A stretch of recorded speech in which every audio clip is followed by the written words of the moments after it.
عليكم ورحمة الله وبركاته. kusoo dhawaada channelka daawashada. Maanta cashirkeena wuxuu ku saabsan yahay sida virus looga hortago iyo la iska ilaaliyo iyo sida loo garto inuu virus ku gasho mobilkaaga. Haddii virus mobilkaaga ku gasho waxaad kaga dareemaysaa mobilkaaga oo cuslaaday ko telefoonkaaga oo application markaad dib isku restart garanaya telefoonkaaga dib isku shidaya. Haddii application baa waxa AVG antivirus baa dhadana oo kaga horeeya xagga viruska ka hagaajiyo malware-ki waxaas oo dhanba ay ugu fiican telefoonada gaar ahaan.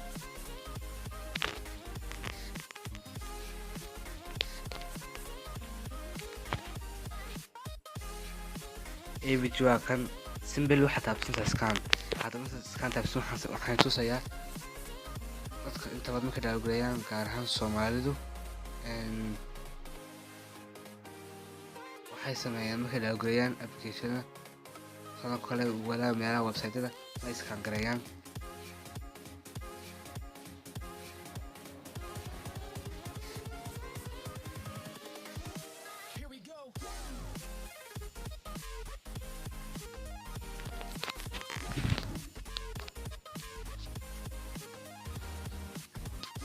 waa kan markaan ka soo laagay application-ka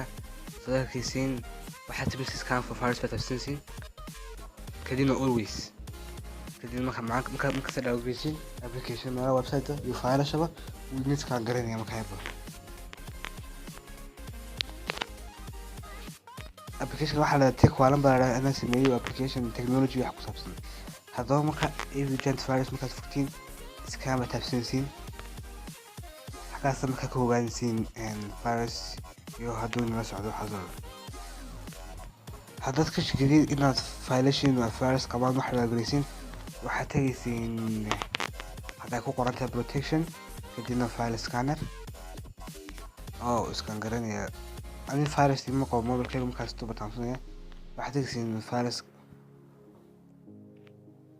tagaysiin file scanner-ka kadibna waa kan external-ku ay taabsanaysiin xagga tagta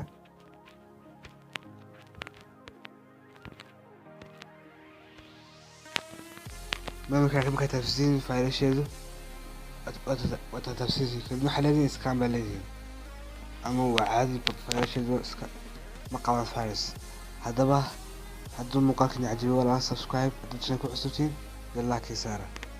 wad maasantiin waa noo fiidigan dambe.